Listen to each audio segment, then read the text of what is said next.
লাল ঢেউ সাবরুম এবং সোনামুড়ায় দুই বাম প্রার্থীর সমর্থনে দুই জায়গায় হয় সুবিশাল মিছিল। সমস্ত রাজনৈতিক দলকে টেক্কা দিয়ে লোকসভার দুই আসনে প্রার্থী তালিকা প্রকাশ করে বামেরা। সেই মতো প্রচারেও নেমে পড়ে দলীয় কর্মী সমর্থকরা। রাজ্যের বিভিন্ন জায়গায় চলছে বাম প্রার্থীদের সমর্থনে মিছিল সভা। এসে অংশ নিচ্ছেন দুই প্রার্থী শঙ্কর প্রসাদ দত্ত এবং জিতেন্দ্র চৌধুরী। রবি পাশুরীয় প্রচারও ছিল জমাটি। এদিন বেশ কিছু স্থানে বয়ে যায় লাল স্রোত। পশ্চিম আসনের প্রার্থী শঙ্কর প্রসাদ দত্তের সমর্থনে লাল ঢেউ আছড়ে পড়ে সোনামুড়ায়। বিভিন্ন প্রান্ত থেকে নারী পুরুষ ছাত্র যুব মিছিলেও যোগ দেন। বিভ্রান্তি ষড়যন্ত্র সন্ত্রাস উপেক্ষা করে বাম প্রার্থীকে জয়ী করার আওয়াজ ওঠে।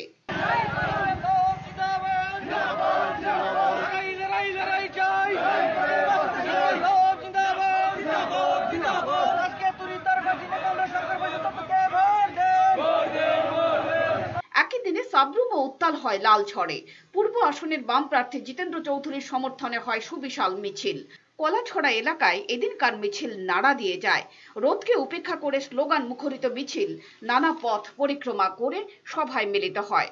উপস্থিত ছিলেন প্রার্থী জিতেন্দ্র চৌধুরী সহ আরো অনেকে।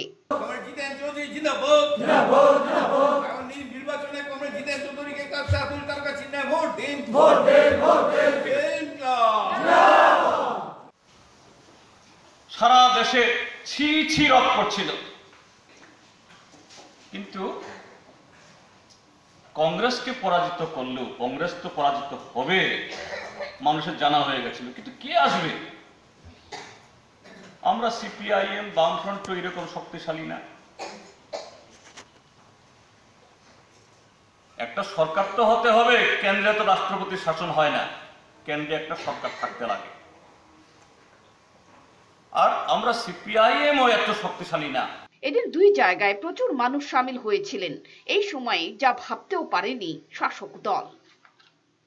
ব্যুরো রিপোর্ট, চ্যানেল দিন রাত।